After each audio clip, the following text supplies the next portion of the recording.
Hey guys, how you doing? We're working on our puzzle. Our opening. This is advanced variation Queen G4. We're gonna go over some of the lines. I'm gonna read slightly from the book because some of these lines are really interesting. So if you're wondering what I'm doing, I'm gonna get to this point here. There's that line, and here we go. Knight to C6, knight F3. It takes. There's a line that could be played here of F5, Queen E2, G3. This is playable, but then if he plays here, Knight, Bishop C, now you're ganging on this pawn, F, Knight B, and then now you're challenging. So castles, Knight takes, C takes, Queen to D2, or C2, D takes, C, Queen takes pawn, Rook B1, exclam, G, Queen E2, and then Bishop D6, D7. This provides an equal position. So let's see here. Now there's C3 that could be played, or there's Knight to D2. Then Knight C and F3, because this is pinned, of course. H, and you get to see how the drawback of the knight to D2 is that you lose control of H6 square. So then Queen F, knight goes in, and King D2. This sets up for of course you guys would see a tactical fork. King D1, C4. Oops, sorry guys. Hold on, I almost forgot to put in here for you guys to chat. Give me a sec, my friends. Hold on. A little too much ahead of myself there. There we go. Here we go. There it is.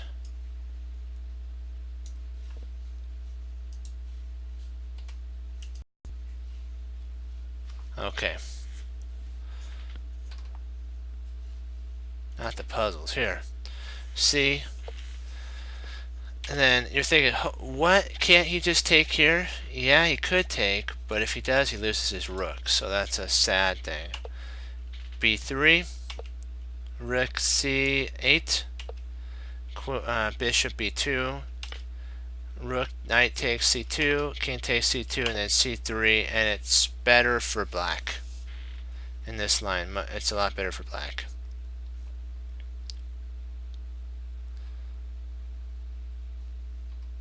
So the bishop takes, then you have queen takes, and not really fun for black. Okay. Instead of knight to F6, there's queen takes D4. It's an interesting idea. Let's see, knight F6, queen takes D4. Hold on.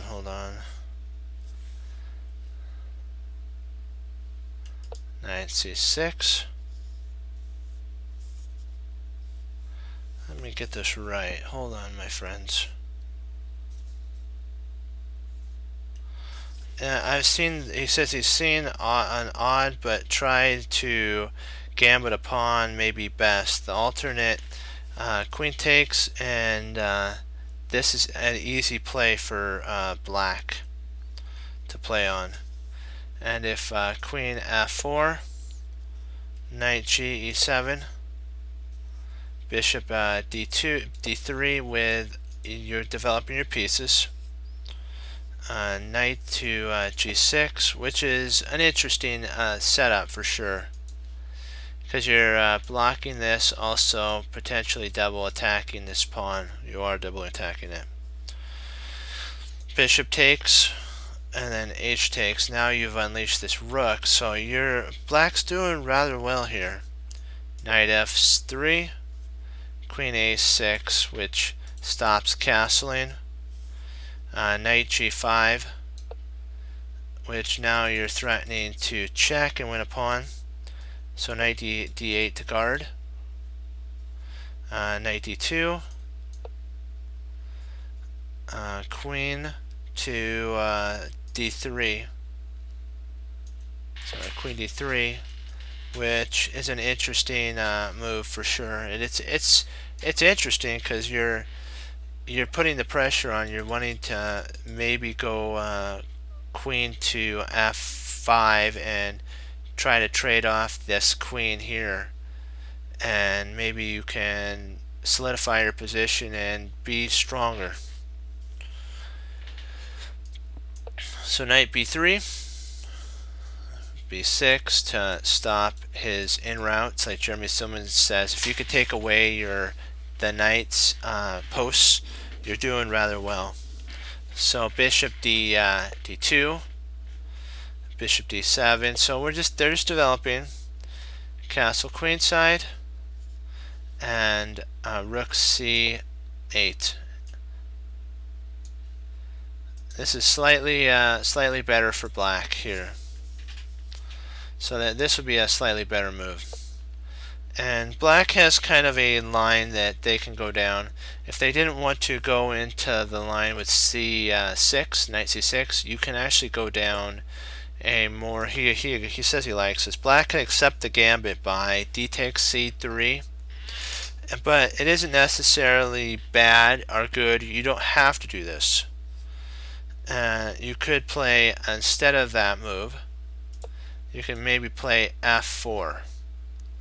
Or sorry, f5. For example, if we do f5 here,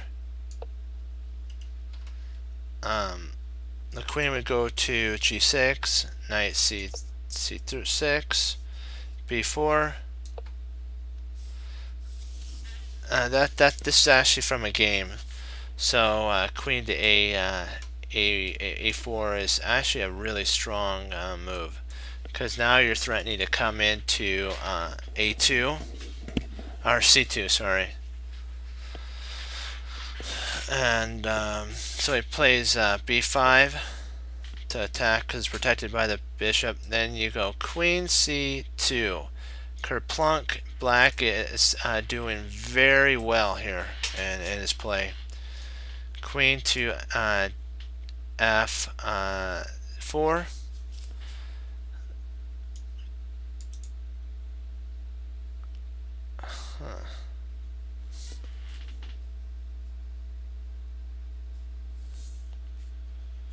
What am I missing here?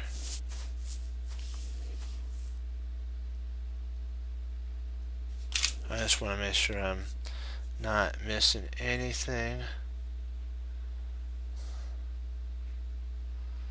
Let's see, move 8.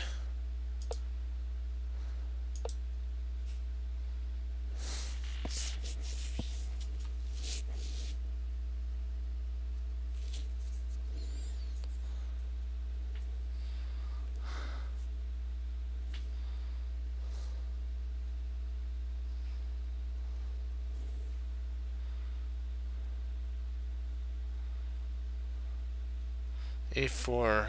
Oh, my bad there. Sorry, guys. e4 check. I knew I had something in my notes a little. I knew it was right, but we just had to find it correctly. So check is an idea. That's the idea, and then queen takes, f takes. Oops, not d takes. We want f takes, and then b takes, and e takes. Then white has serious difficulty playing b. C takes b.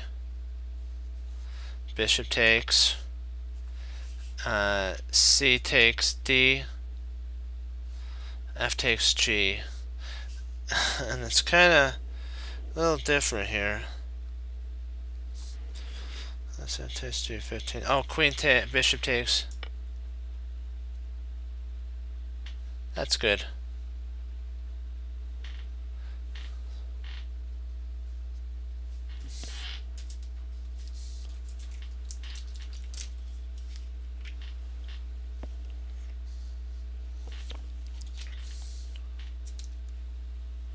Oh, I streamed too late.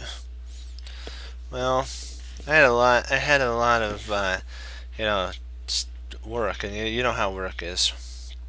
It's like when it calls, it calls. You have to do it.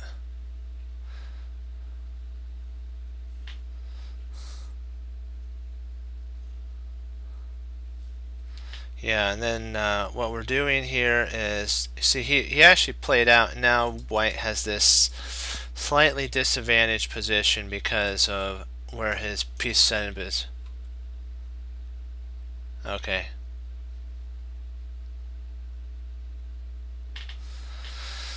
Let's see, where did I leave off in the notes here? Let's see, here. Okay, knight to e7, and now we get to undermine that structure on d4. That's white's Achilles heel. So bishop to oops, not a3, it's h3. So white takes scope on black's sitch as well. So you know what? He says, I have a problem, you have a problem, so you got to deal with it. Okay, queen c6, and that takes there, and he's probably going to take here. I'm interested to see. Oh, b2, wow. Yeah, kaboom channel, yeah. He's moving back. That is different, to say the least. Oh no, my bad. It's bishop. I was wondering. I thought I read bishop g2, but it's actually bishop b2. Every piece is being attacked. That's being attacked, and so, boy, it's getting pretty intense, I gotta say. And that this idea was part of black, but his other idea also is to bring his knight to c2 check. So that's one point. That's why we give it an exclam setup, because it's like white thought that black was basically eyeballing d4, but in reality that was just a decoy so that he can get to c2 with check and picking up a rook with a kaboom, like what you just said.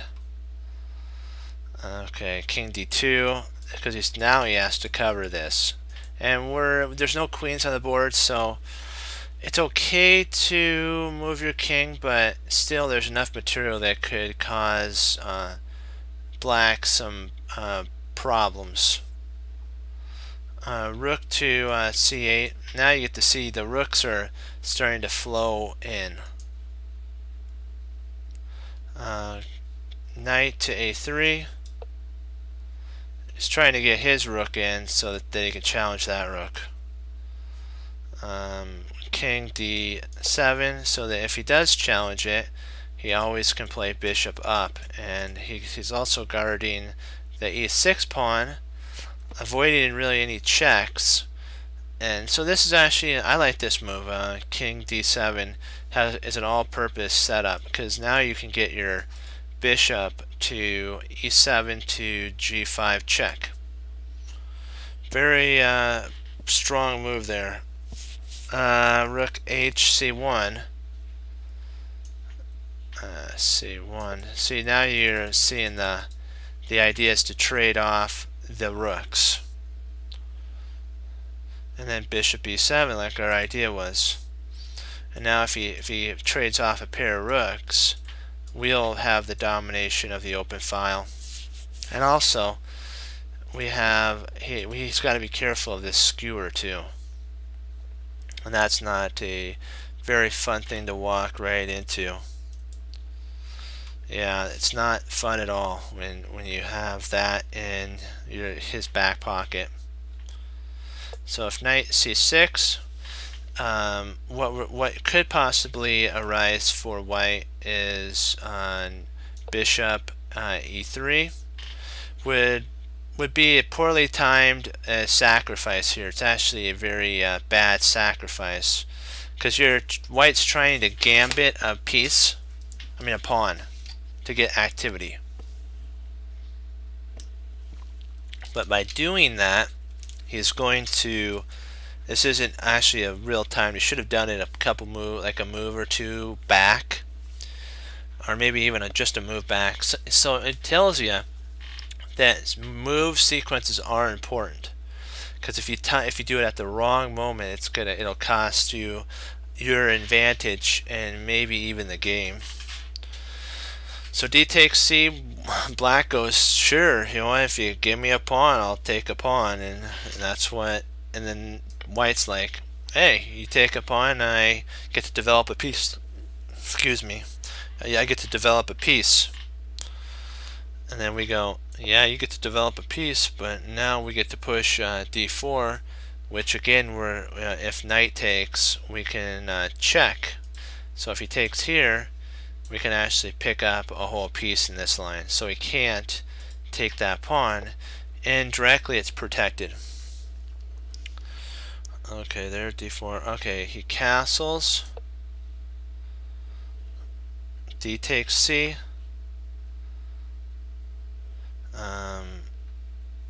Hold on, did I miss something here? D takes C.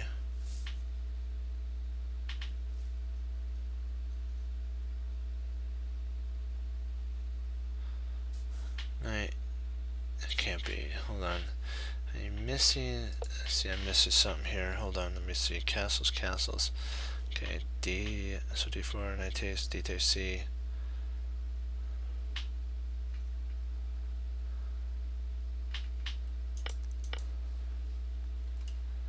I think he's talking back here.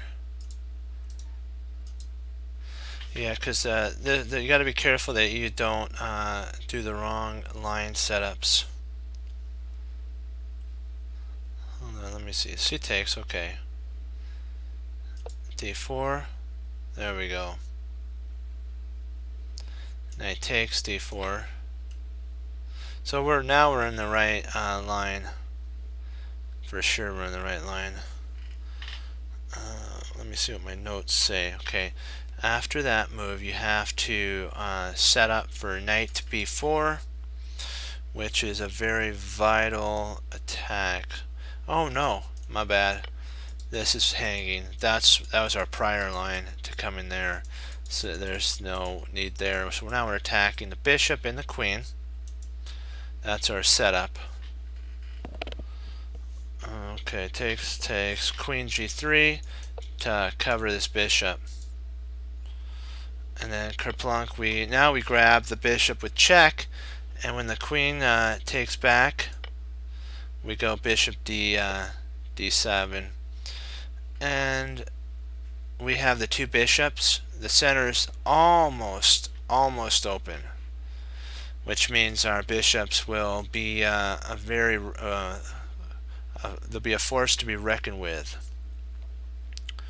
Okay, so. But he chose not to do that. We just took on that. So we took there, and there. I mean, sorry, he chose to take here. Not the queen takes. That's what I mean. Our bishop there for the sacrifice. Black does have a line that he could go down. It's it's an alternate move sequence. He can actually play queen. Simon Williams talked about this, queen c7, because you're ganging up on the e5 pawn. And so bishop to f4 is actually a mistake here. This is not the best move sequence, because you can actually play knight takes e5 here. So it's not like you can't take it. You're going to have a problem with that. Knight takes. Let's see, knight takes d4. C takes d. Oh, okay. Where did I go awry here?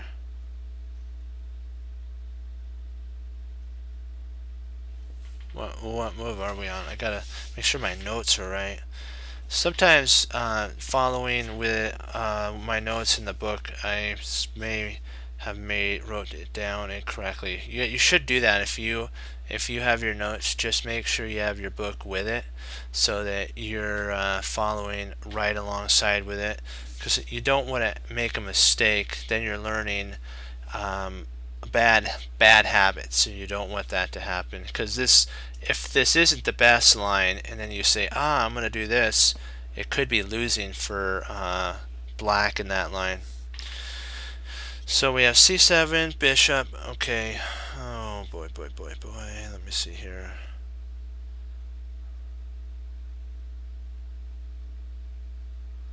What am I missing here?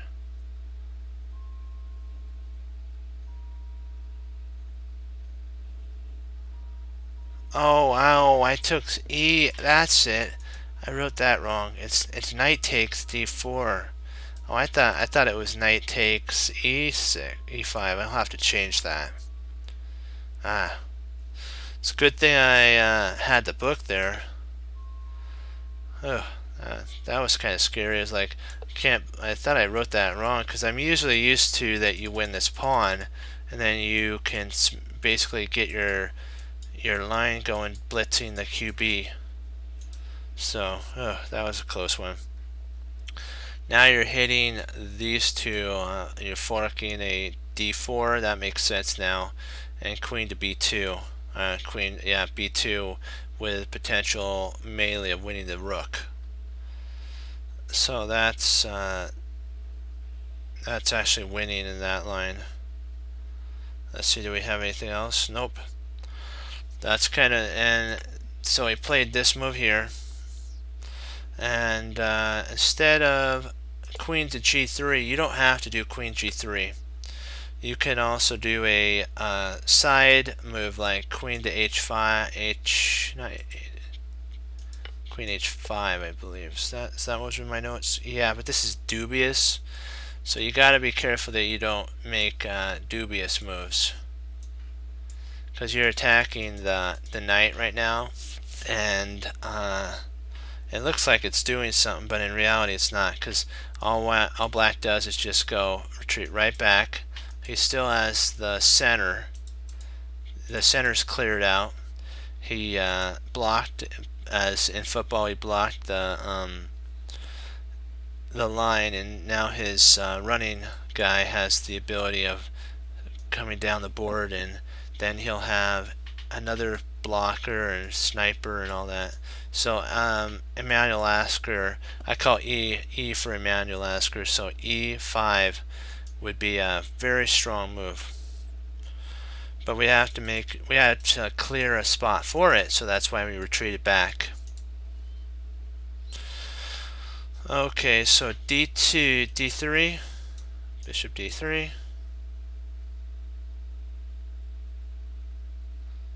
Okay, bishop, where am I? Okay, bishop D3. Okay, knight G to F. Now we're attacking, and we still, take your time. You don't have to blitz the center right away.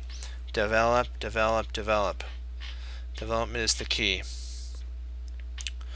Okay, so there. And white has nothing to show for the pawn in this line.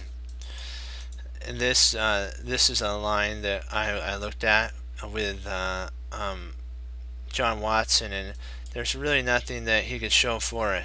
White's down a whole pawn, and he has a weak center, basically no center, and black has free mobility coming up pretty soon with e5 after he gets his other bishop potentially involved, and then maybe castles.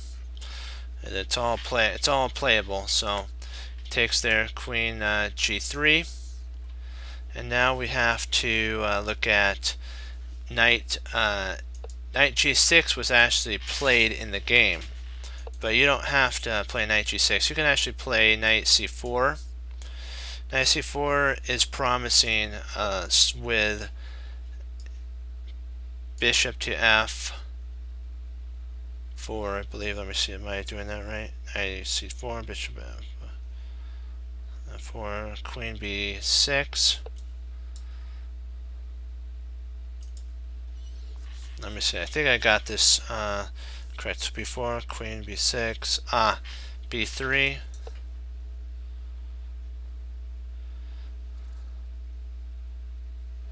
Huh.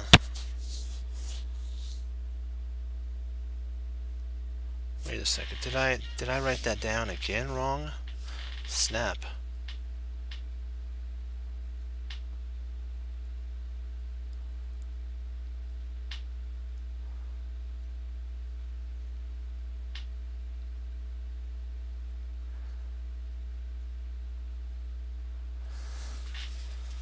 Let me see. Get me a drink.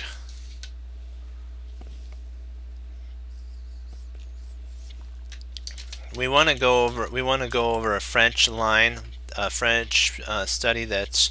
I might have to pick up a different book. I'll have to see. But this is so thorough. You know what I mean? And you have to make sure that the lines you write down in your study guide or your study book, that you're 100% right. So you should always follow along, right along with your notes and the book. That's one thing I learned from my studies. So let's see, man, well, he played here, and so H4 is playable. If you're wanting, we got to push Harry. If I may ask, how long did it get reviewed? Oh, phew. It's been so long. It's been like almost a year, so I'm gonna try to think.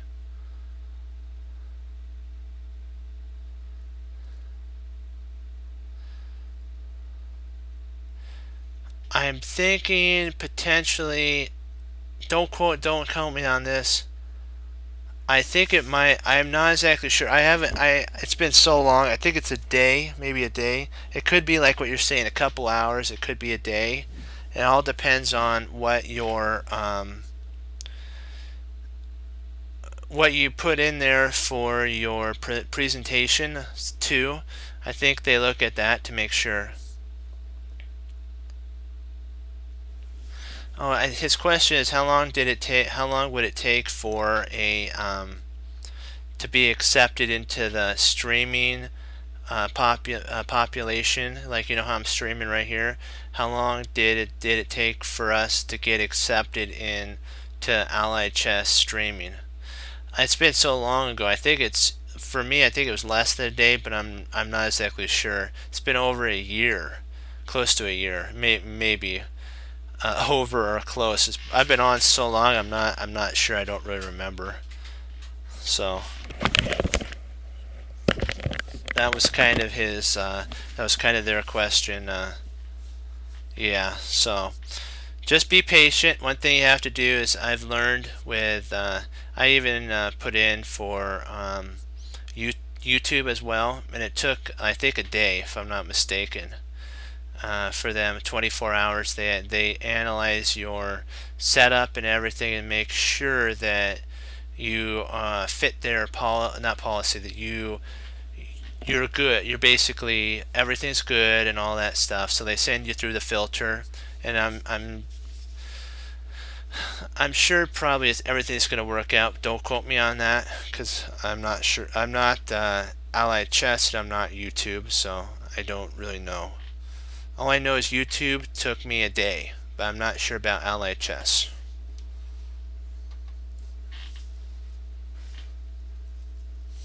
Okay, so we did that. So okay, H4. Back to our H4 line. White lacks the compensation basically for his pawn loss and the loss of the center here. And so if he wants to try knight to b, he could try knight b5, but that doesn't really help at all because black gets in c5 the move that he actually, not c5, sorry, e5. He gets in e5 the move that black actually wanted to begin with.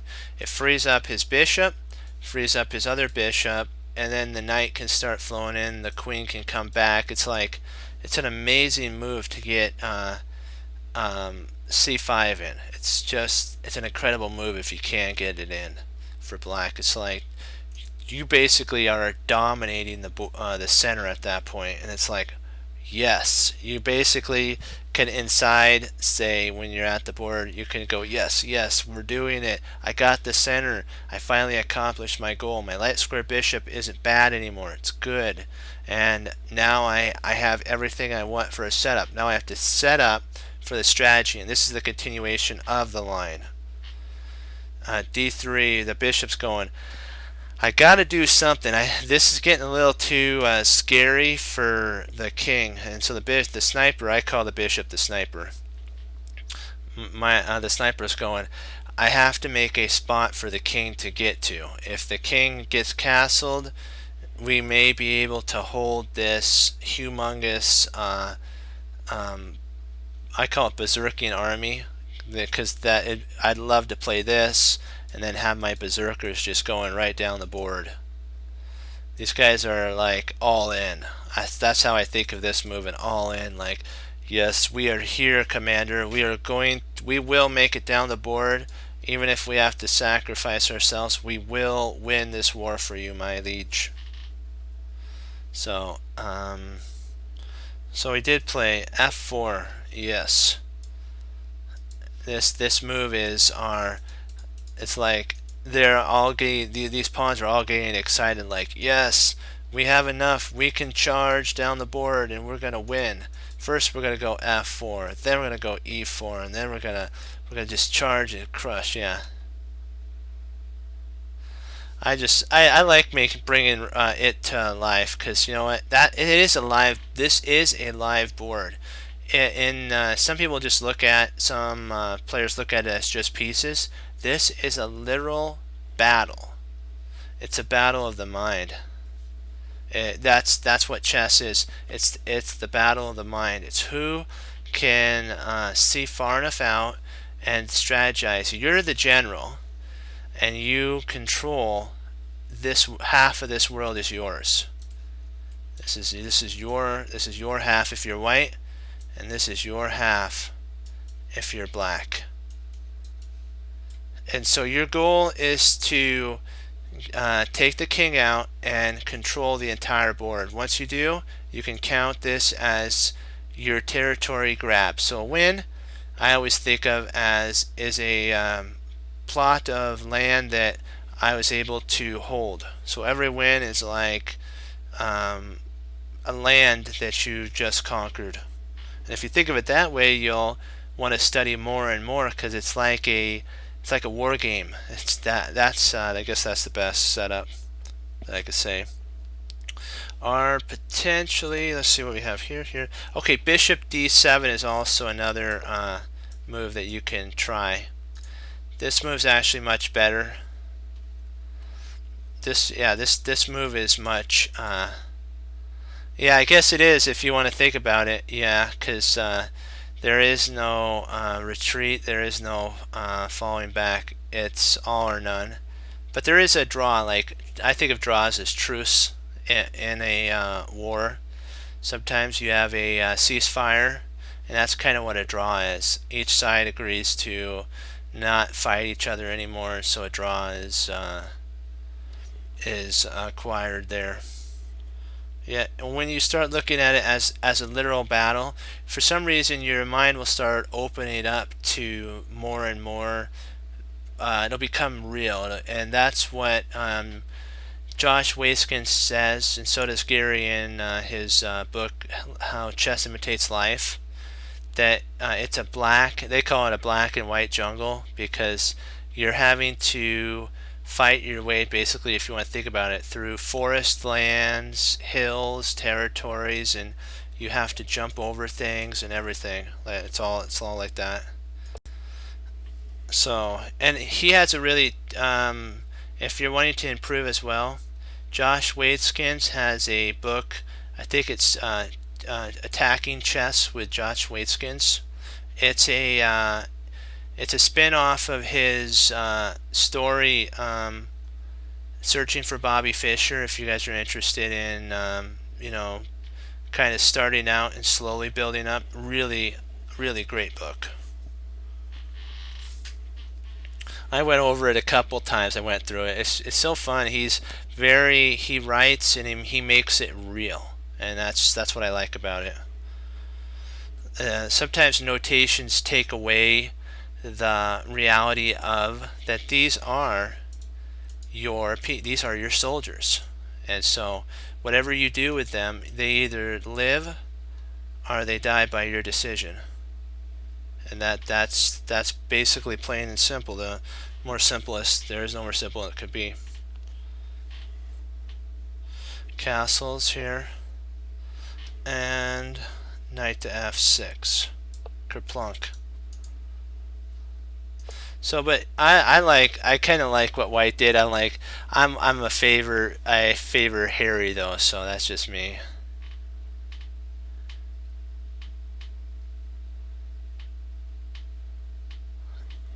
Yeah, in theory, I guess you could say that. Well, I think of it more as that you're a king, and because you are, that's what they name it, the king, and you have a realm that you control, and we know that there's one God, so you have to always keep that in mind. There's one, and you're just a king of a realm, and you have to hold it. Yeah, yeah. There you go. And I always gotta remember that it seems like you are like the God of this, but if you take it into perspective that you're a king, kind of it brings the player back to reality, in my opinion, and then they can learn a lot more. Okay, let's see here, back on here. Okay, so he tossed it. This line is fine so far, so good. We're getting to D2. This is a critical point in the game, guys. Is D2 the best line, or is Bishop D3 the best line? That's what he debated. He says, which one of these is the best? He says that this is a good move, but Bishop to D3 is a better move because of it's attacking the knight, and now you'll have a protection for Harry to come down the board. So remember, we want to support Harry all the way down. He's our I always think of either he's our prized warrior, or the in basketball he's the one that you guard. You need a 3-pointer to win the game. He's your all-star 3-pointer. The coach goes, come on, you have to block for Harry the basketball, the ultimate player. If we can get a 3-pointer before the buzzer goes off, we win the game and we win the state championship. It's something like that. So Harry has to be protected. He's our star. And so that's what this bishop is. It's trying to protect Harry so that if Harry does take, potentially we have some support.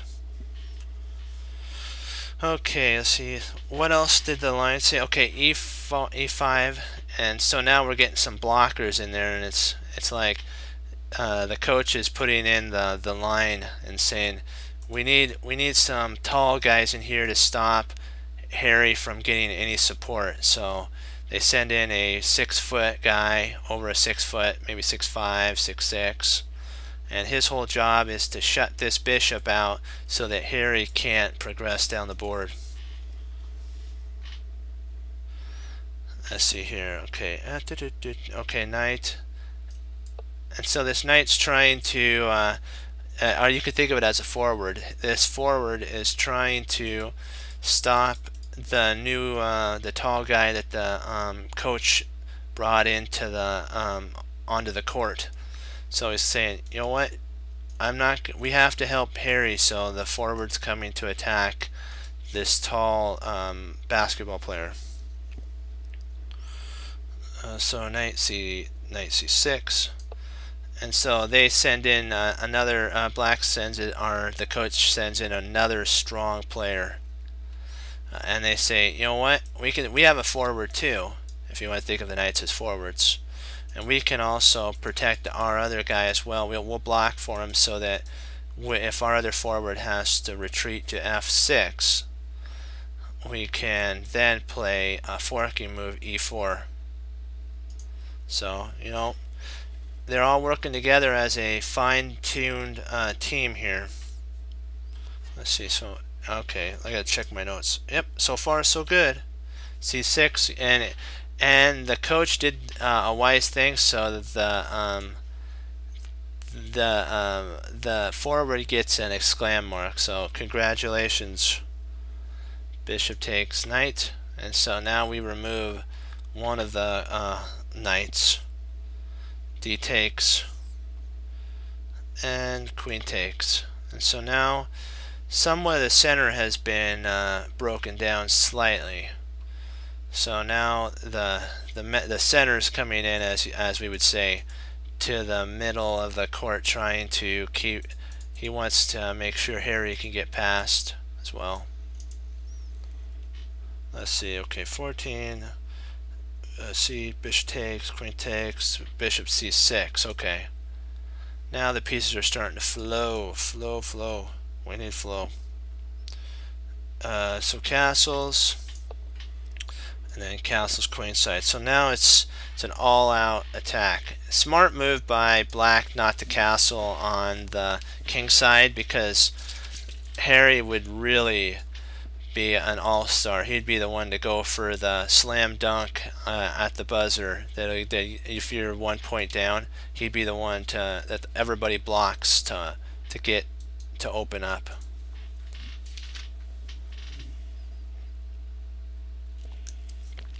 Alrighty. Okay, so now we have castles. Black has 2 bishops, so he's got 2 sharpshooters, and white doesn't. Let me see, do they have equal pawns? Let me see. Yes, we do have equal pawns, but black has 1 advantage over white.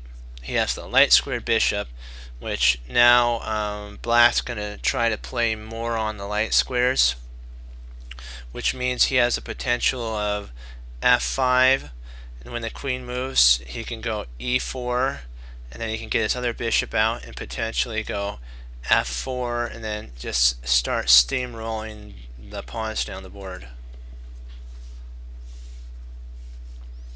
And that's when it gets fun, when they castle on opposite sides. It's like, it's the ultimate total war setup. Who can crash through first?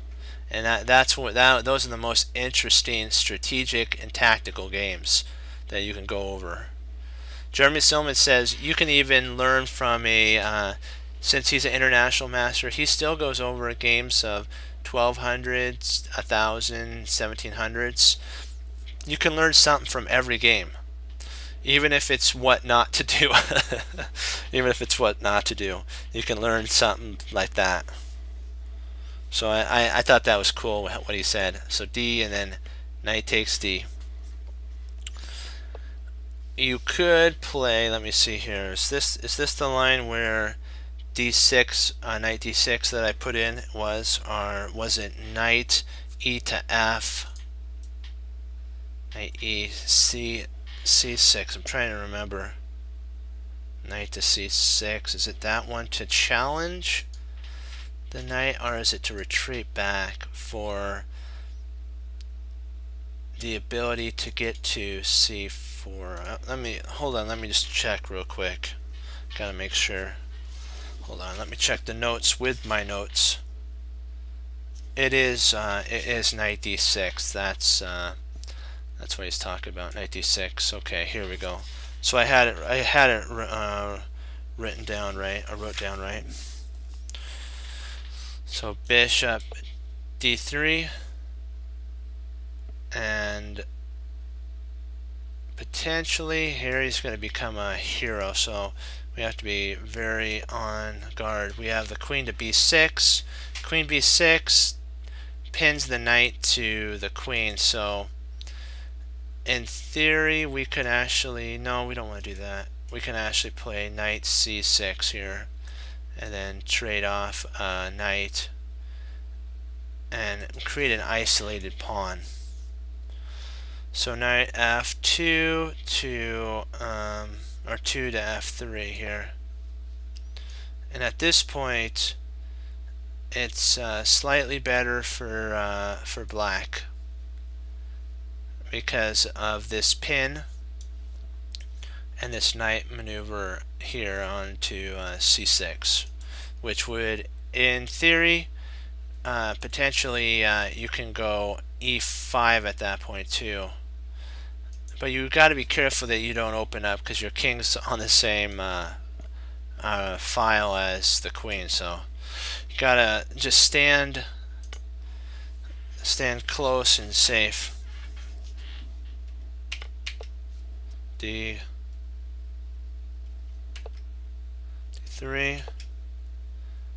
knight d6, castles in c now, and knight takes, kerplunk. So now with this move, the queen takes, and then queen to c5 is actually a really strong move, because I believe, let me see, white's up, black's up one whole pawn, and if we can convert this, we have a really good game. Harry now is overextended, so if we can trade off all this material here, all these pieces, Harry would be really overextended at that point, and our king could then come up and come around and grab Harry, which would be sad because white's Harry would go down, but we would have one, so yay. So queen to e5. We want so badly to trade off the queens and get to an endgame, so practically bishop f6 makes sense. Then queen to g3 is what was played, and then bishop and queen to d6. And now I don't know if there's any way he could potentially go queen h3, but then you queen h3, then black has e5 though, and then you have a discovery, and his pawns are one more step closer to queening, and then he can maneuver his advantage. Let's see if there's any games, because he actually stopped right here. It says that black can consolidate his pawn center. White has insufficient material or insufficient compensation, and there's always a idea of potentially going for an up and over and grabbing Harry. You can always do that as well, because all these points are guarded by the bishops, so you can even try to go for our white's Harry pawn, not us. Okay, so let's see if what they have for games to look at, because I'm curious, really curious here. No games. Wow. Let's see if there's a game with this here. No games. No games. Wow. Are you sure we're...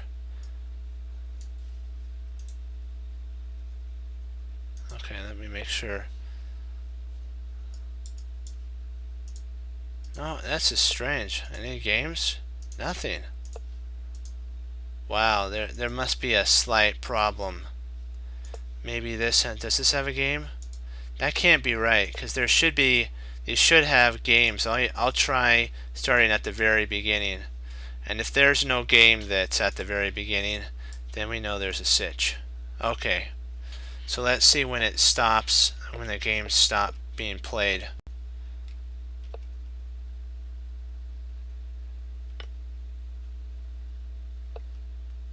Okay, this is the game here.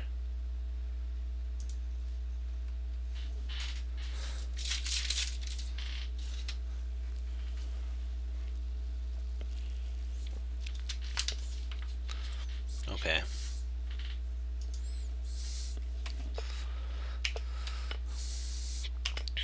Bishop takes. D5, D4, so far so good. So Harry the H pawn would have been a better chance for black. So E5, which is dubious.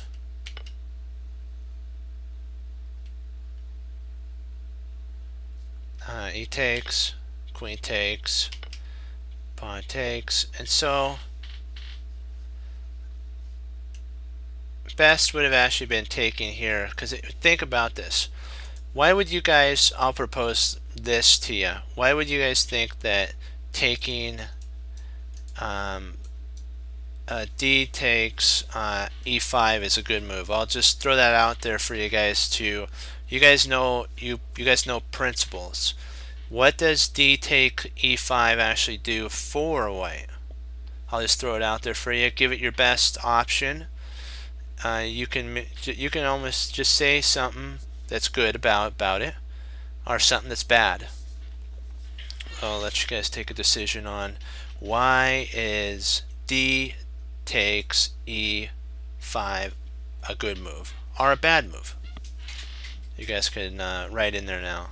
Give you guys a sec or a minute.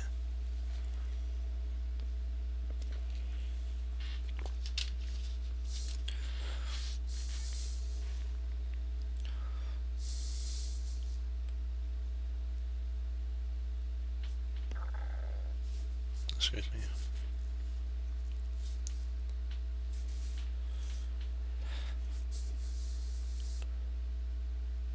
Don't be afraid. There's no wrong answer, okay? There's no wrong comment. This is all about learning. I want to see what you guys think about this move. I want you guys to see why do you think the computer said that D takes E5 is a good move. I actually know why, but I want you guys to figure this out, because this is how you learn. You have to struggle. My teacher told me he would help me, but I had to kind of struggle with the information and go over why the moves were good. He asked me these questions. So I figure if he's a grandmaster, the questions that he asked me are very important to think about. So that's why I'm trying to teach you guys the way that my teacher taught me. And he would get to a point in the game and say, why did the player move this move? Can you give me a reason? Why do you think it's good? Do you think it's good or do you think it's bad? Tell me. And there's no wrong answer, he says. We'll go over it and then we'll talk about it, and we're going to improve.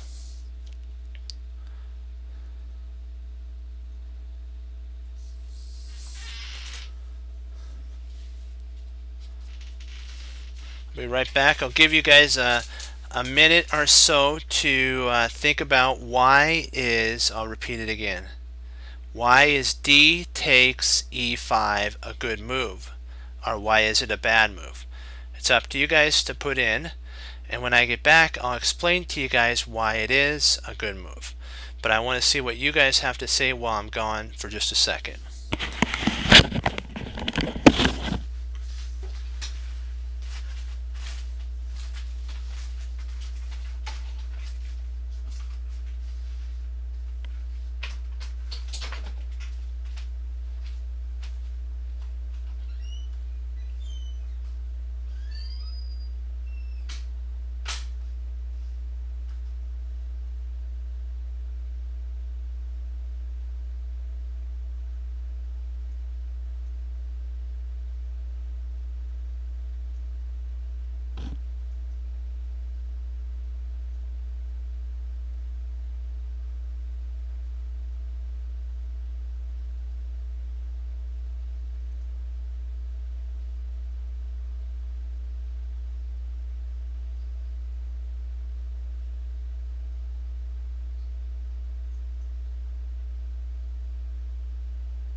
Alright, this is why it's a good move. Why this move's good is it reconnects the pawn chain.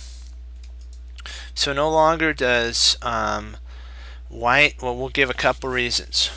Reconnects the pawn chain for white, grabs space in the center and locks down more space, and frees up white's position. So white has a whole entire lot of space now. So that's why that's a good move. And if he takes there, bishop to D2, B2, sorry, bishop B2, and white's got a really good stranglehold in the center.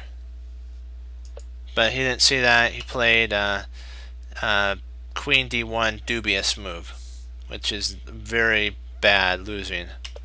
Queen A5,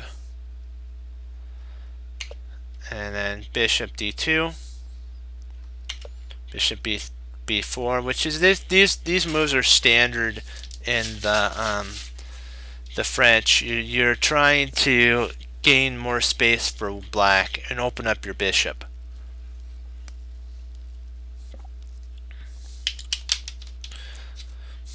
A3, bishop takes. We don't want to trade queens off because this only leads to a draw. So knight takes is actually a good move. Black castles, and now because white has two pawn islands, he is, in my opinion, slightly better here. He's not winning yet, but he's slightly, very, very highly, slightly better. So knight to E4, which makes sense for trading, and then rook to D8. Now black has accomplished something as well. He has an outside potential for an outside pass pawn. If all these pieces got traded off here, all the pieces got taken off the board. Black would play B5. The king tried to get over there. A5. The king tried to get over there. B4. If the king tried to get over there. Takes, and then takes. And then now what we would do is we can get our king. We can use this pawn as a decoy to drive white's king over here. We gobble this, come up, and gobble these pawns. And then we then queen with these pawns on this side of the board. So we can use this one Alfred as a decoy, so that all of white's army will shift to that side, and then we could shift our main forces like in the Battle of Ai. Joshua led the guys out of Ai. He acted like they were running away, but he actually hid the majority of the army in the woods. And then when he had the army all the way out and the gates were open, he held his spear up, and that was the sign for the main army to go inside, and they took the city. So I just thought that was an interesting story, because that should be like when this trades off. This, if you think about it, this pawn right here is Joshua. He decoys Ai's king and all the army over here, and then the children of Israel come over and gobble up all this, and then they take the city, which is they queen these pawns. So queen D3, G6, rook to F, C1, B5, rook C, 5, and then now we're trying to trade. If he takes here, we can actually take there. If he takes, we take, and which is interesting. So let's see here. If he takes here, we take here. If he takes here, we take there. Yeah, we accomplished. We got a even though won he won one pawn for the piece. Not enough compensation. That's why he took B. Look for those type of tactics though. Those tactics do arise in the games.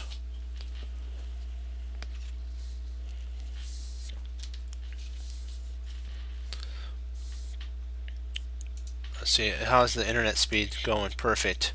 Internet speed's great.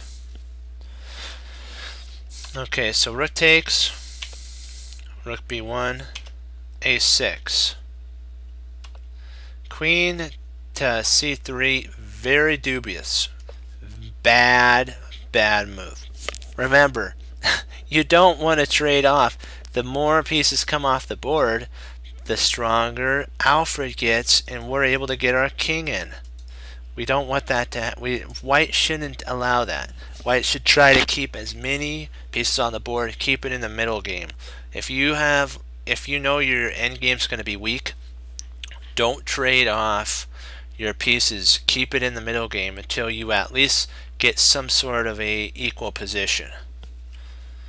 So queen to queen to c3, and oh boy, Black was probably smiling from ear to ear, thinking inside he wouldn't smile out loud because that would hurt the other person's feelings, and it's not very good chess etiquette. So rook takes c3, and then rook b6, and what's Black gonna do?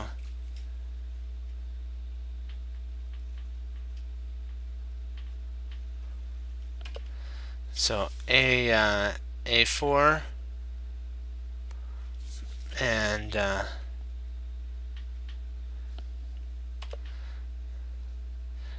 rook to d8.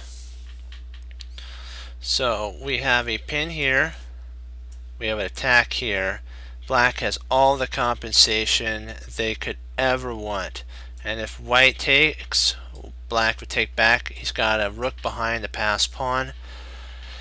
It's in this position, I would all day long play as Black. I would all day long play as Black. I would not doubt one bit that Black's not gonna, at least he has a 2, as Maurice Ashley, Jennifer, and Yazzer would say. There's a 2 result for Black, a win or a draw. For White, there's a loss or a draw. So White's in a big time pickle here. So he has to hold on for dear life, basically. He's like holding on, saying, please leave me alone. I just want to draw. I just want this game to end. I don't know. Just, and then he's thinking, what did I just do with trading off my queens? That was a bad idea.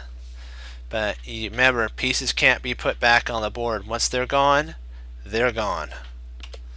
So b4, and now Black has acquired a passed pawn.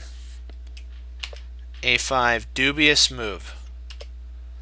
You just retreat back,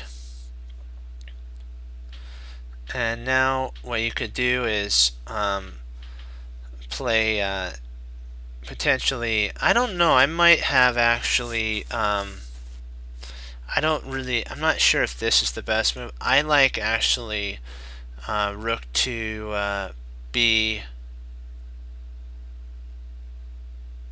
rook b5, but let me see why that's not the best move.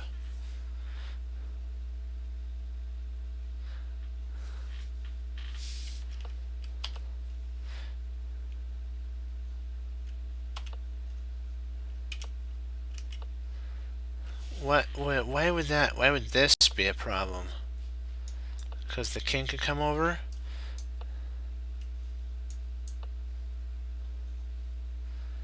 Okay, so you're basically you would gambit a pawn to clear the center out. Gotcha. Okay. Okay, I kind of see now why that's played. So f4. rook d5. You're going after that pawn, so a1, rook b d7.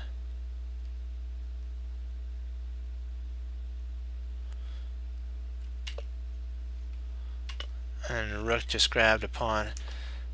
I'm wondering what would happen if we just pushed.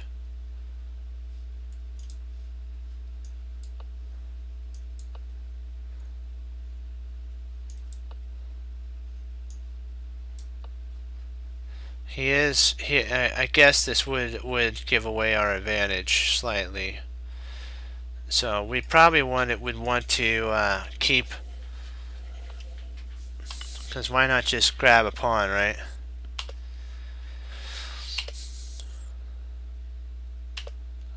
Mistake there.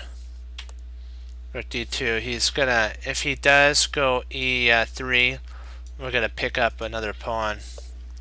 And basically that's what he does. So now we're up 2 pawns. Actually, let me see. 3 pawns, my bad. We just double up there.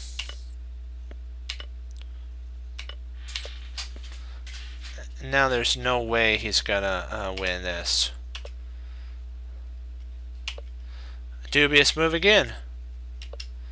That allows the king to enter. Check. King up, and there's no way that we're gonna win that pawn. So D. Check. Now f6.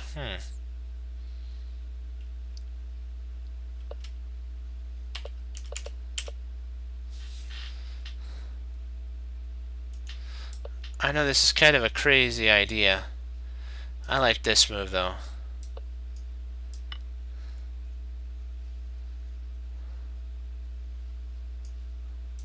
Oh, it divides up this pawn. Okay. I kind of see the sitch now. Okay. Yeah, that was not the best. Well, let me see. Does it like that move? Wow, surprisingly it liked my move.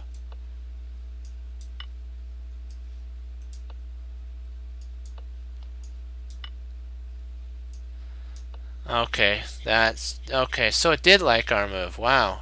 We are thinking like the computer. There is hope for us, right?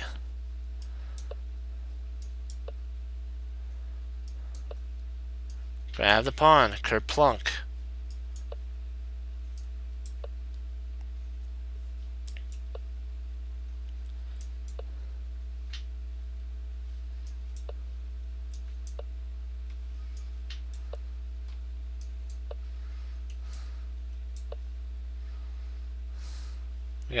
We have two passers, so you just got to be wise with your moves.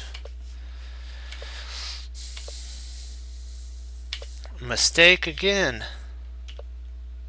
Kerpow.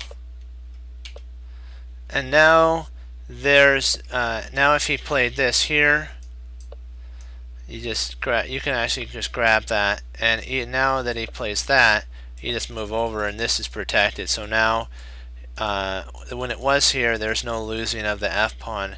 He's in a bad shape, super bad shape.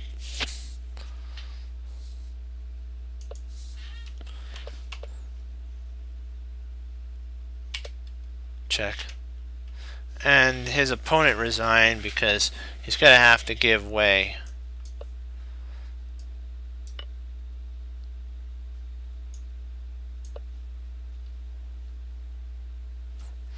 Well, potentially I don't think he'd move the king to f. He'd probably play check.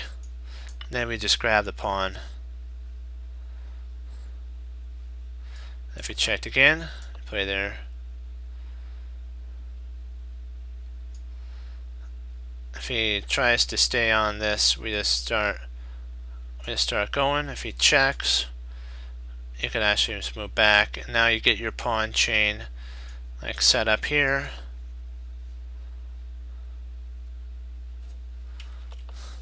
You'd have to stay over here to guard this. There's really no hope for him. It's all over but the crying. So let's We'll do one game here. Oops. Well, we'll do a 10-minute one, but it's going to be casual.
Just make your pyramid, and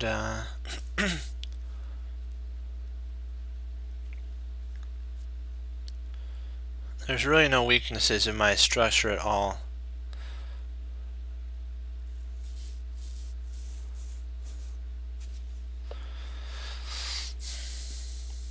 Let's just castle and get ready for potentially e4 and then e5.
Why move the knight there? Because I want to get my bishop to e5. If he plays there, I play bishop e5. and then I'll have a pretty good attack with my bishops. I might even be able to potentially pick up this pawn as well. Just positional advantages, slight positional advantages. Also, it covers g4 and potentially maybe queen c2. There's a lot of moves that could be played.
If he wants to, sometimes you gotta be careful of overextending your pawns.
Well, you know usually if you're up a pawn, and if, like I have a passed pawn here, this is a really strong position for me. I also have this bishop shut out of the game.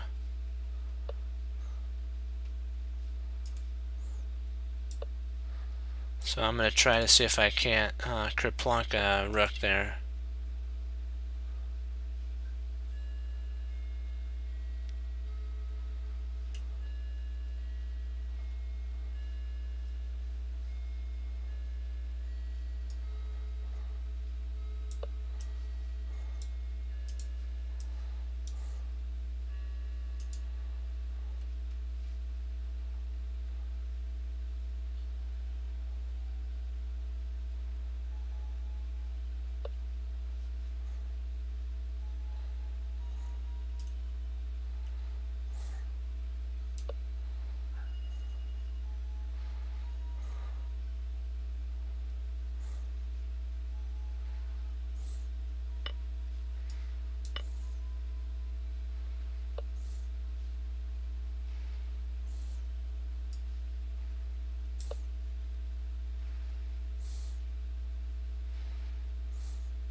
When you take a queen trade, especially when you're under a lot of pressure.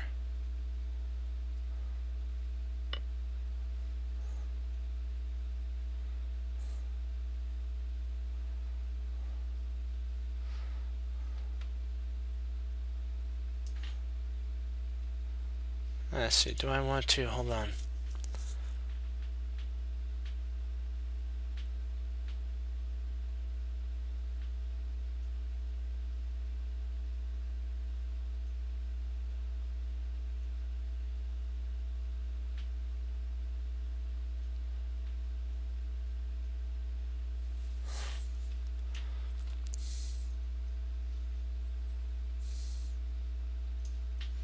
I'm going to see if I can't come over and grab this.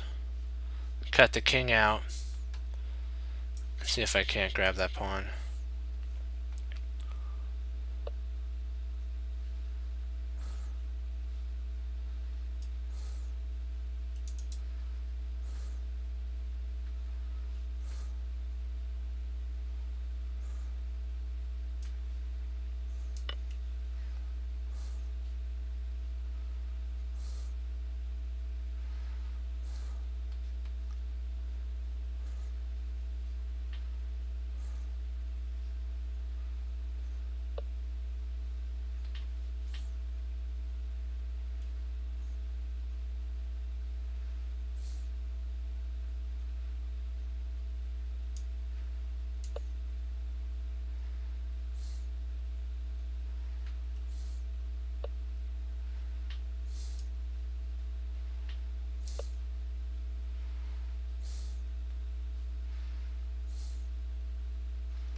Ah,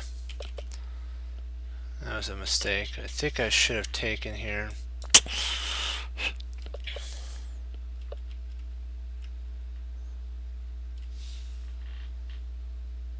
Yeah, it's game over. I should have calculated here. At this point, potentially takes. But I didn't want, I believe, let me see here.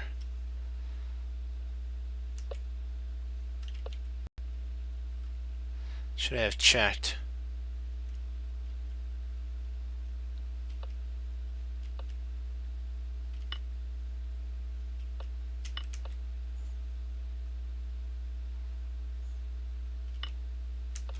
Yeah. I forgot that the square is queen on. This. I forgot the square is queening on is actually the dark square. So let me see, where did we go wrong here? So there, takes.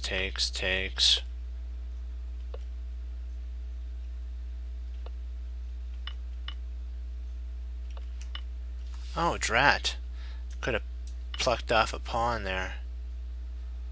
And if he took there, I take... Ah, okay. Snap. That really is horrible. That's okay.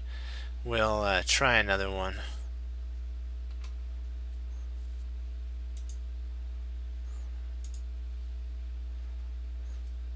It's good to go over your games to find out where you made an inaccurate move. So let's try this again.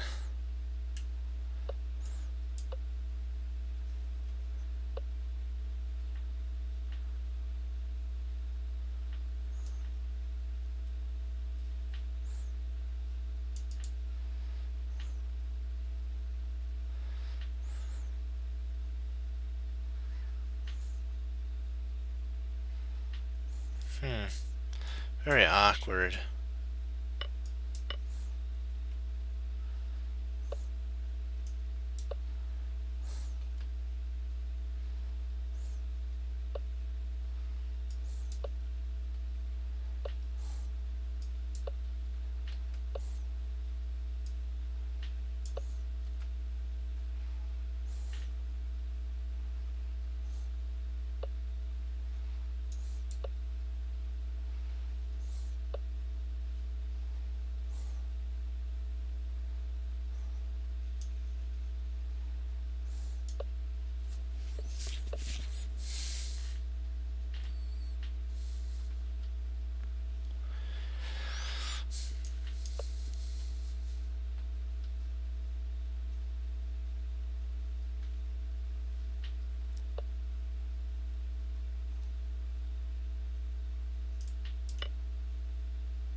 Kapow. Do one more.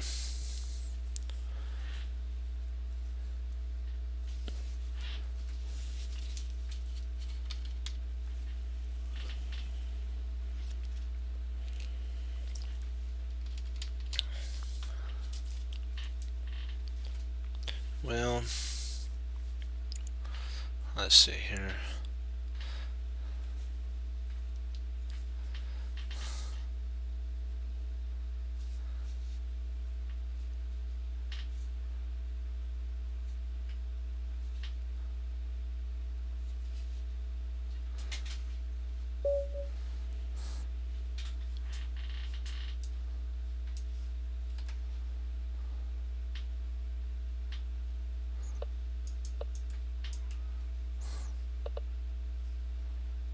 That's funny.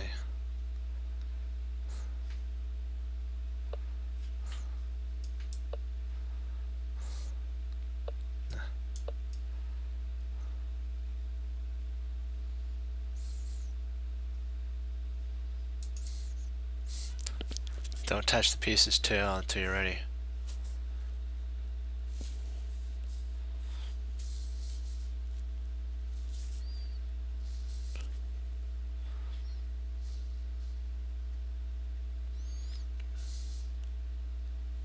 Hoping to play C5 like the main lines always do. That's my hope right there. But you never know what your opponent could throw at you. It might be some weird offline.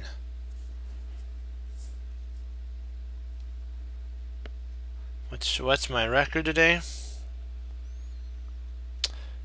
It's 1-1. Should have been 2, but we learned why.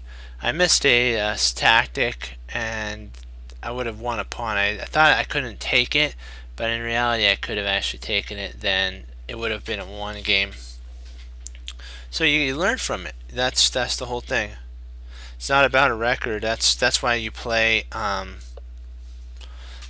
casual games, so that you can learn from your casual games.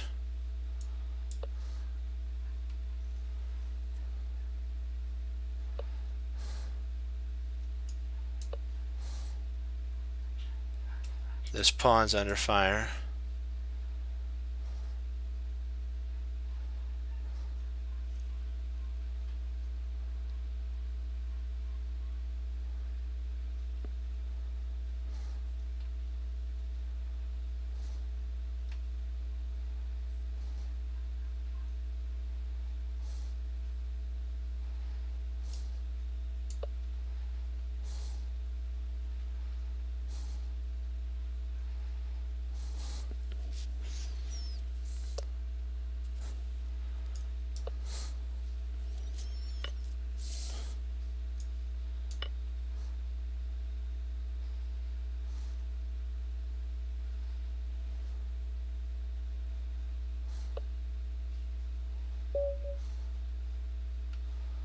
Pow.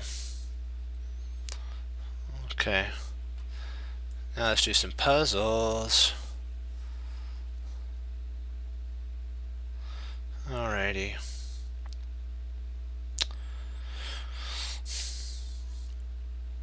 Let's see here.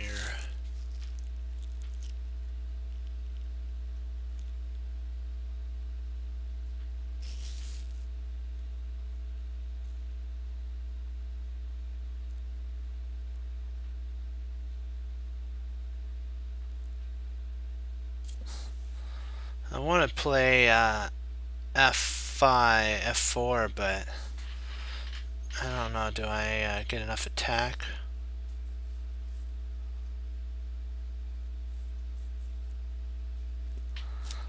That's kind of what I want to play, is F4 here, but then I'm a little concerned that he'll play D4, and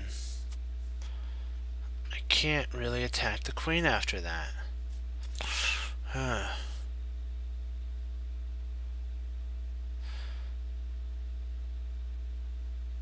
Maybe I could play bishop E3 to prepare for that, so that if he tries to stop it with bishop C5, I can, oops, it's here, here, and then there, I can actually pick up a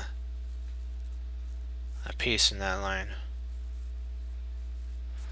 And he might try this sacrifice here, and what I would do is take the queen. When the bishop took the queen, I would take the knight, and I'd be up a whole piece in that line. So it kind of goes, the line goes like this: bishop e3, if bishop c5, d4, bishop takes c2, d takes e5,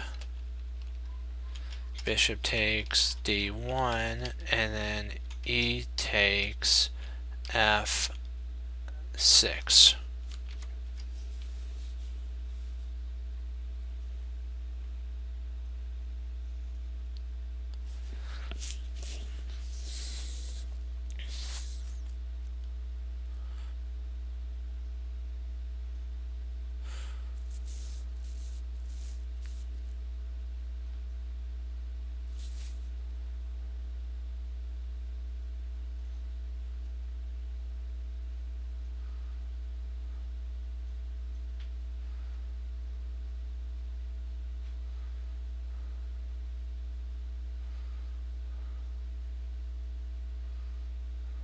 And there is one line that potentially might be a sitch for me.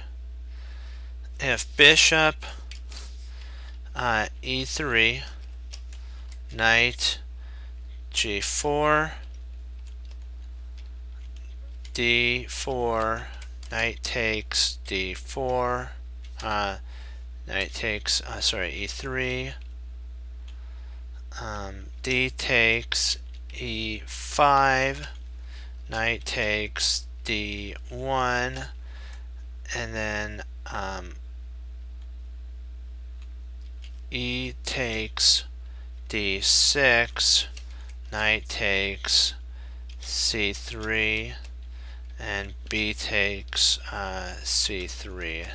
I believe, let me see, let's see if that, if we win material here. Here, there, pawn push, takes, takes, takes, takes, takes, takes.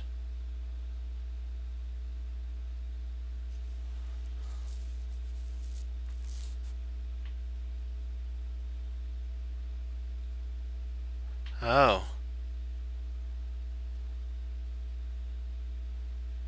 Wow, that is true. Nice find, economy.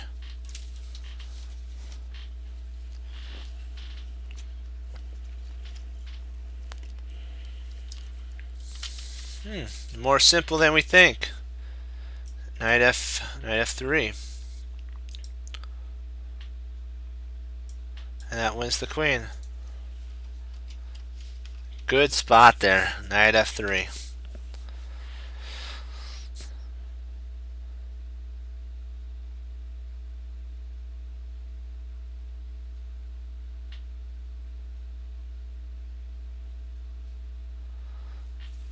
And the queen is trapped because now the knight covers here, and so there's no way that the queen can get out. The queen is a goner. What do you think? I'm going knight f3. That's what I'm going. What do you guys want to do?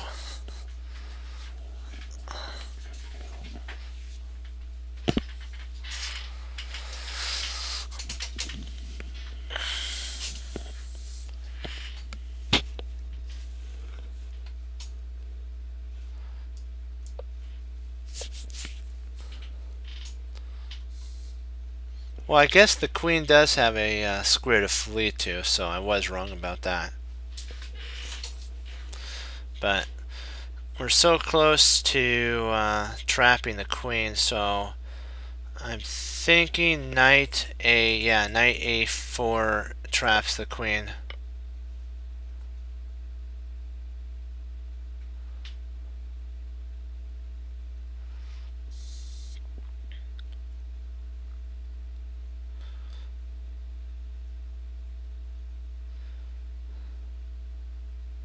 thinking king takes on this. King takes h2, knight g4, check, and then king to g1.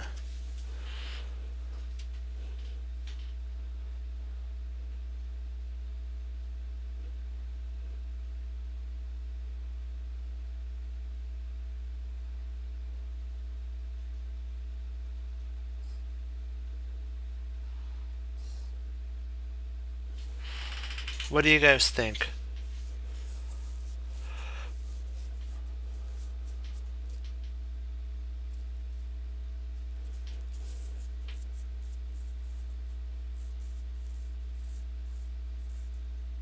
Or he could actually do more damage than I think with queen here. So if we do king takes h2, then he's got queen to d6 check. That might be a problem. So maybe just the plain knight takes. Maybe just plain knight takes h2 might be the move.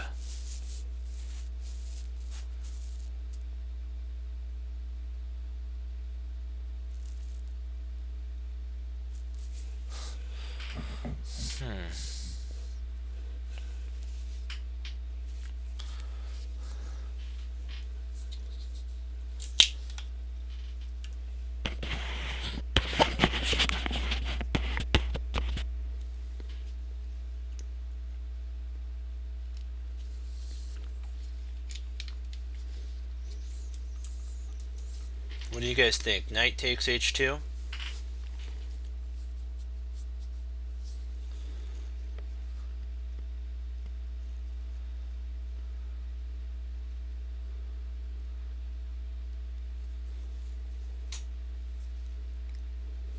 Leaving it into you guys. Yep. Okay. Because this is what I was thinking. If we take here, he's got queen check, and then we're in a problem. Because then we'd have to come back here, and he could actually potentially fork our two pieces, and that's not fun. But because we could take here, he can't really fork these two pieces because the knight grabs it. See that? If we took with the king, the queen could get out of the attack with the knight, and then after the king moved, he can win the piece right back. So it's all about that type of a setup. Let's see right here. Oh, we're doing good. Perfect.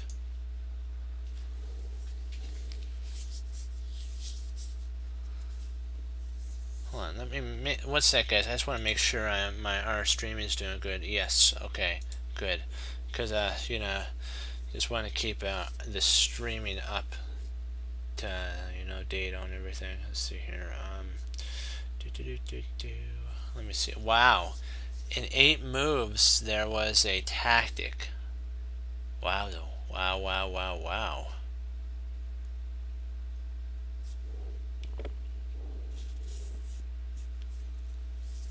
Is it a Greek gift tactic that we are looking for?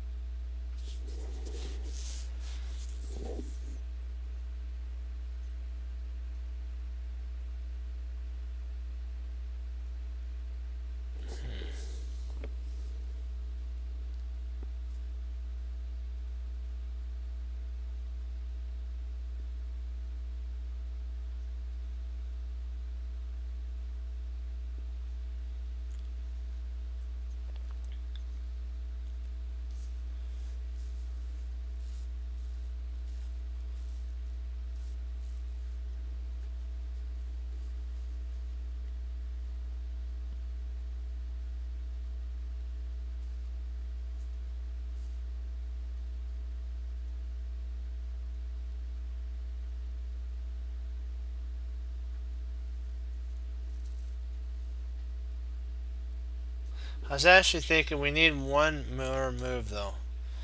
we have to throw this in here, so potentially we do have that. Maybe c4 to start it off.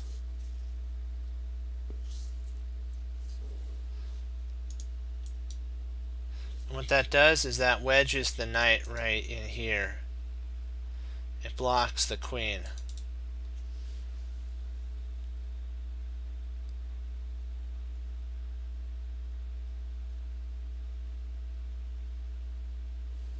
Maybe. Or does that actually help black though? Hold on, let me see what the idea is here.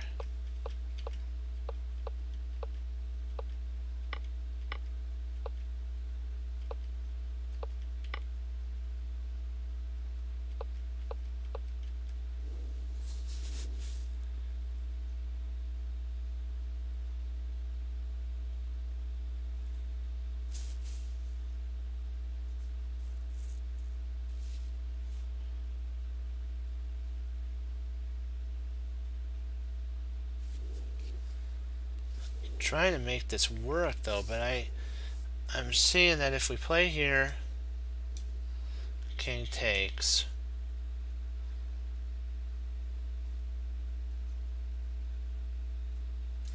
Maybe at that point we play c4 when the knight comes there. Then maybe we bring our queen over.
Well, I was thinking about that if I played c4, knight, it actually clogs up the queen, because the queen can no longer protect here. So that's kind of that was kind of my idea. But I'm also looking at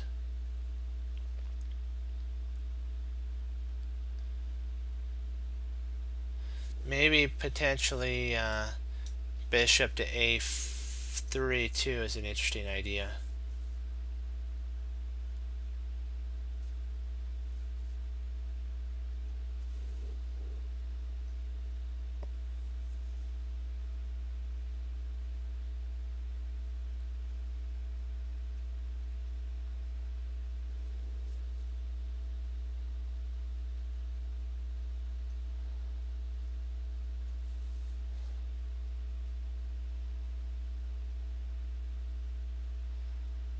Well, see, that's the whole point. I'm trying to figure out how to get this to work, but you sometimes have to do a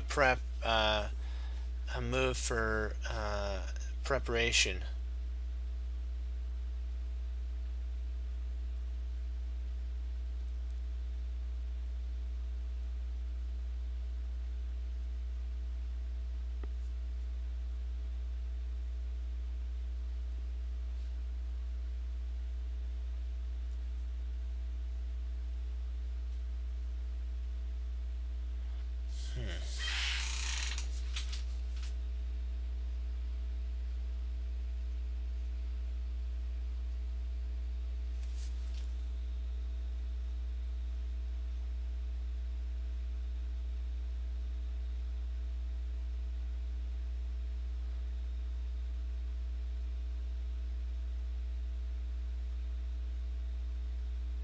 I think I'm seeing what it is. So bishop takes, h7, check, king takes h7, so that this is the first move.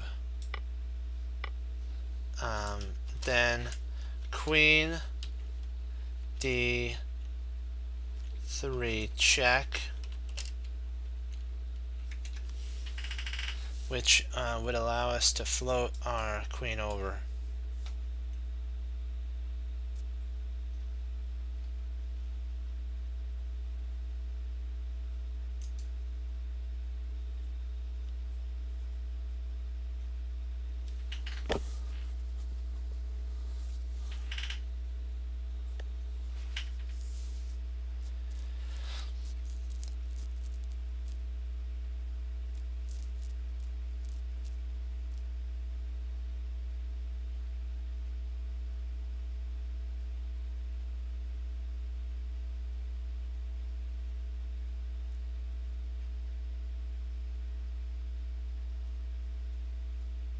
Yeah, but we have to remember one thing. If we can plug this spot here up, like now I think c4 does make sense, because if he moves there, we can actually bring our queen over here.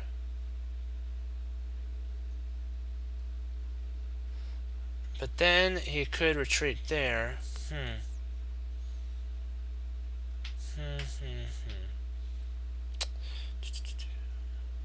We do have check, then his knight intercepts. Then we play knight check.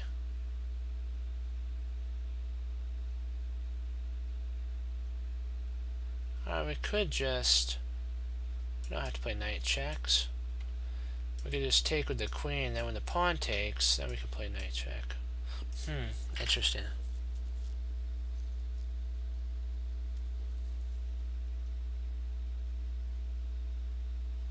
But what would happen if he received? You have to think about this. Let's say we play knight check, right? Knight to g5, check, right? What if he goes king to g8?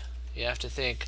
We have to think of this. So here, and then king g8. What do we do at that point?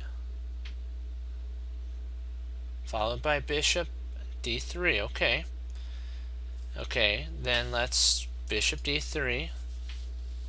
Okay. Now let's say we go g6.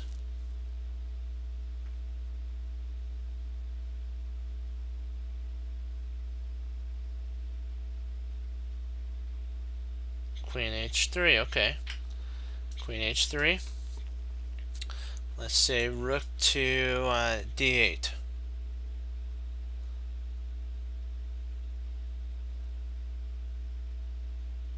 What do you play at that point? We'll see if you can work out all the way to mate. Because I believe this is potentially mate if he plays that way. What does white play now? Yeah, you moved your rook from queen h. Okay, queen h7. So far, so good. So king to king to f8. Now what do you play? Guys, work this out through your mind. Work it out. Because I believe this does lead to mate, if I'm not mistaken.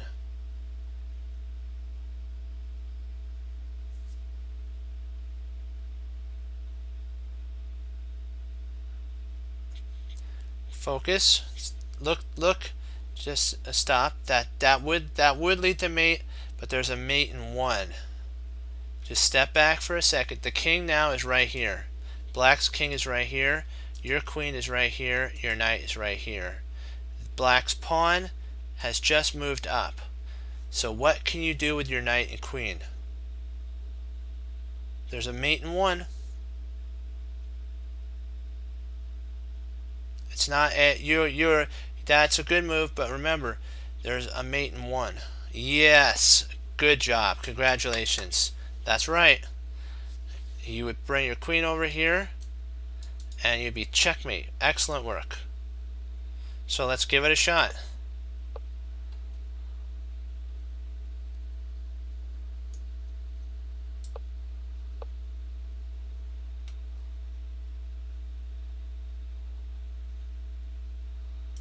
Now we come over here, and he's gonna have to sacrifice his queen.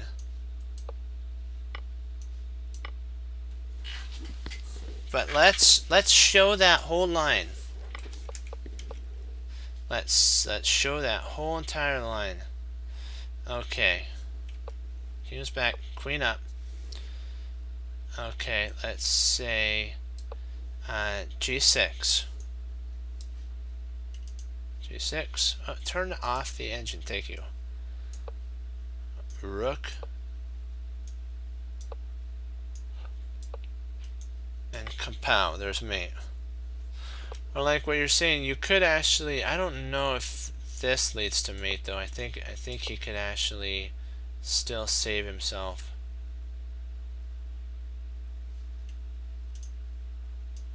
Yeah, I think, yeah, he could still save himself. He'd have to play there. Then he can close to almost saving the game there. Yeah. I can only do one more. Good job. You worked it all the way out to move to mate. And that's what you have to be able to do.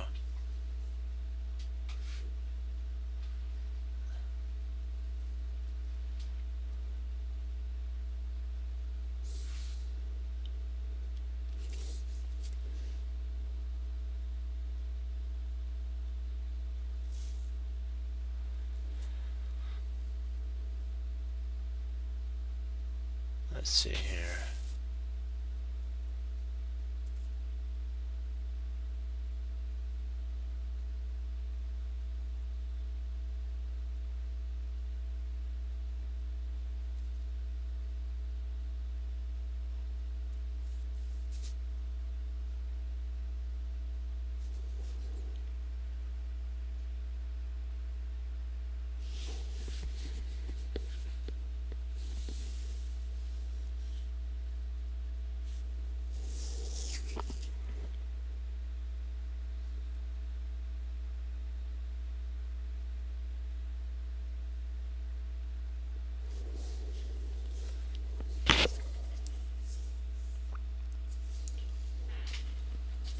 Let's see, what do we got?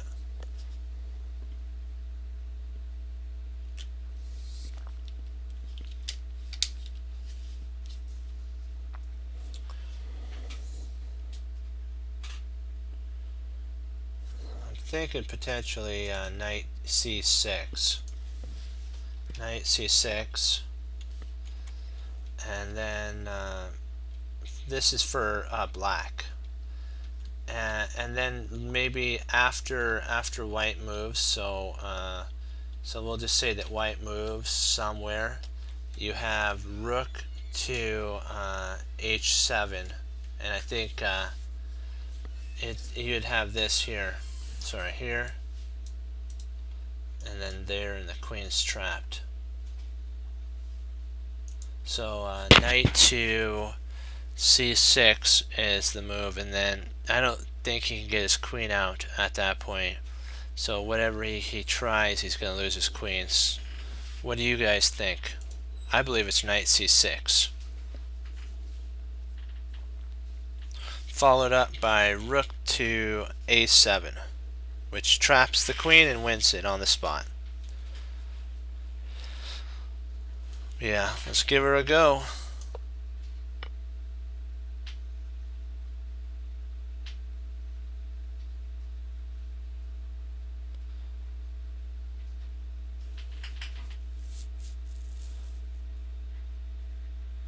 Do we want to trap the queen? Do we want to play rook a7?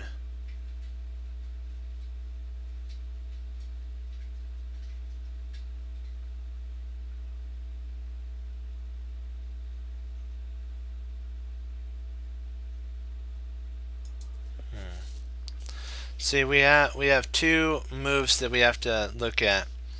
H takes b5. Not b. Sorry. A takes b5.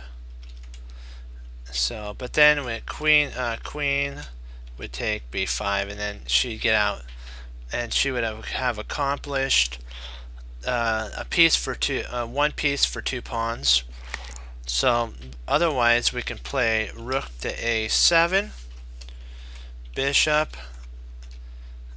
is going to take c6. Rook takes b7, and then bishop takes b7.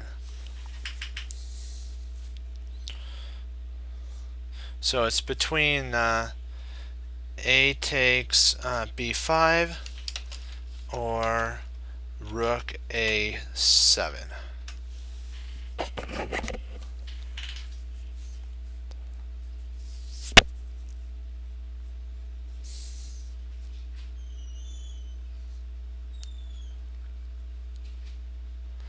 What's your guys' thing? I'm thinking it's rook a7, but I want to see what you guys think. Do you think it's a takes b5? Or do you think it's rook a7?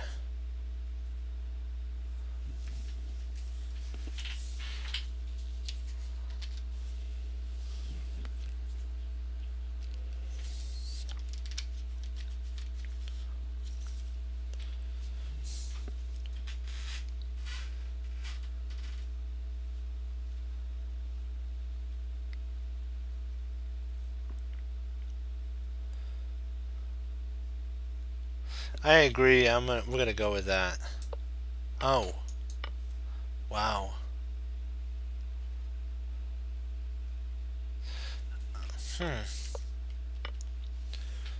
Why isn't rook to a7 right? I know bishop takes, and then takes.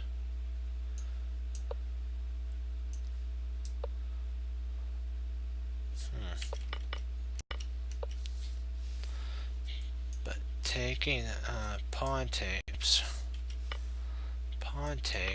queen takes. Maybe rook to a.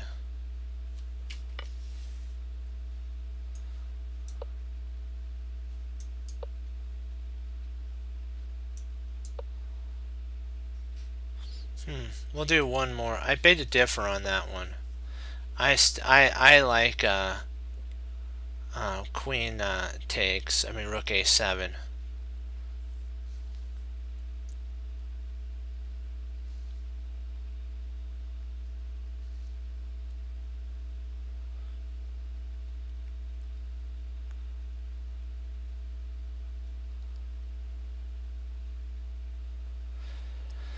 Well, white has excuse me. White has a squeeze on black.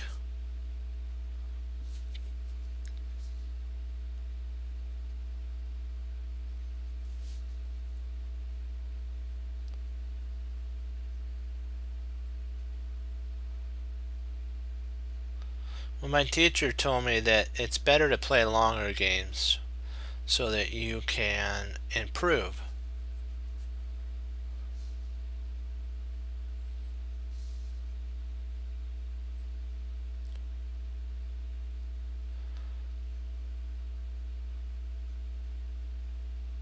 Ooh.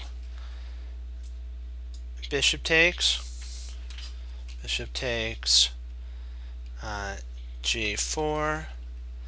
Rook takes G4, and then rook H4, and we pick up the queen.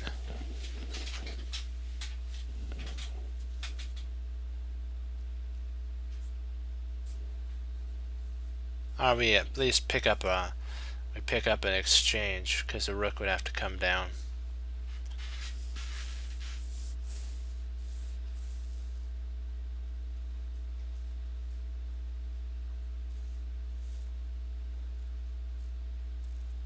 Ooh. Wow, even better.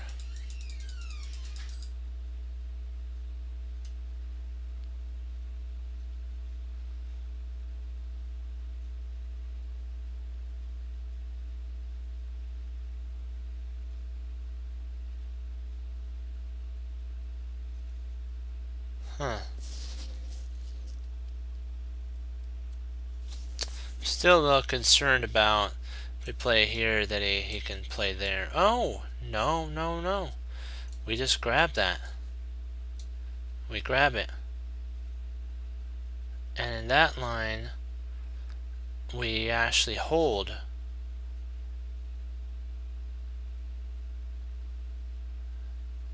Yeah, nice find. Yeah, rook h4 I think is correct. I think that is the move. Because then if he tries, so rook h4, rook takes f7 check.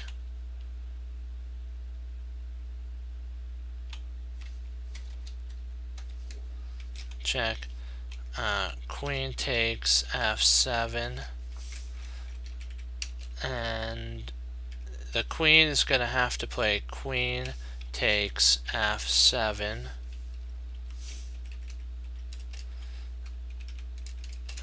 King takes, oh, that's check, by the way, so that's check. King takes f7.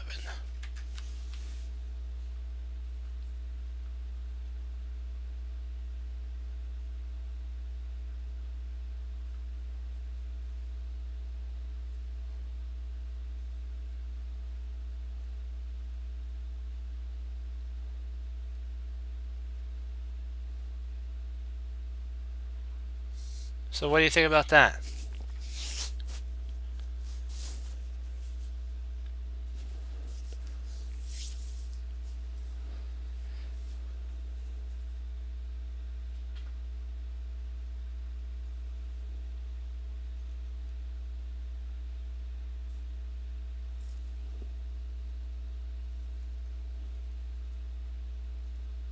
Yep, let's do it.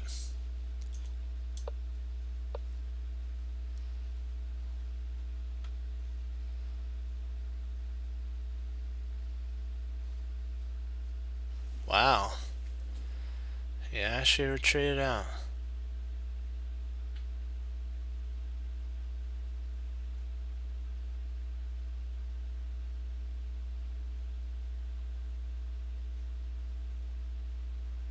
I'm thinking g4, yeah.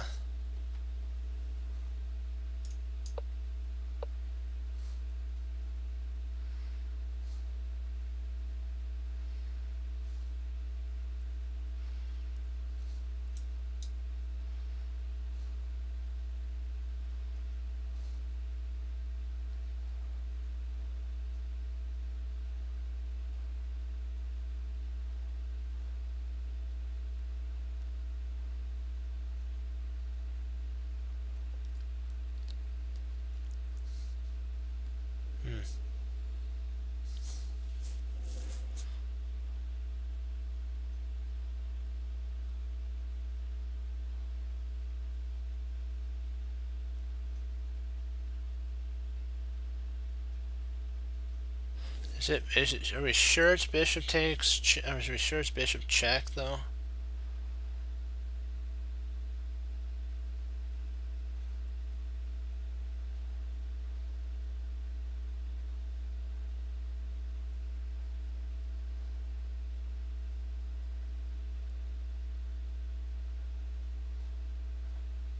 I guess pawn takes would finish that, huh?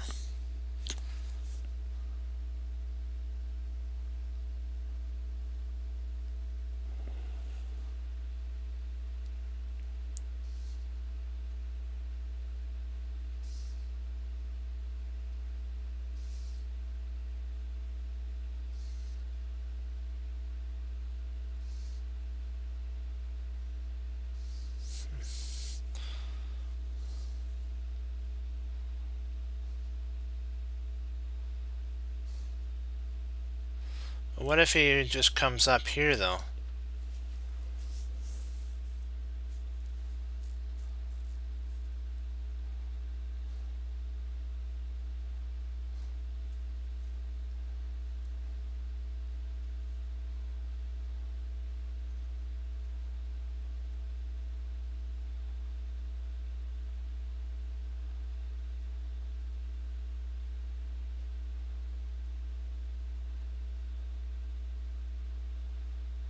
Oh, I see, kinda, yeah.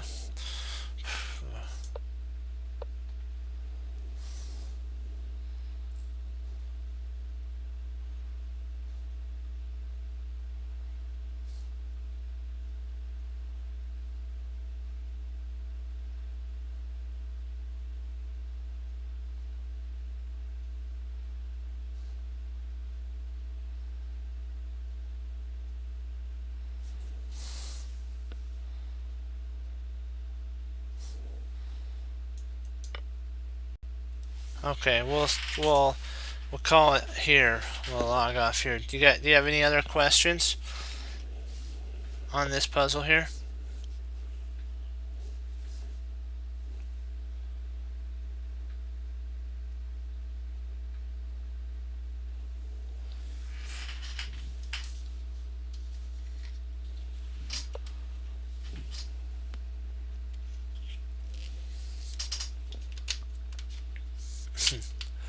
Besides that, I like all the players. Do you have any questions on the puzzle?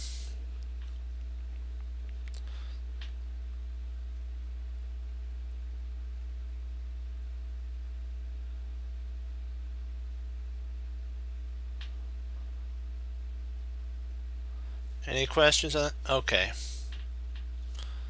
You can remember, you can learn from almost any player.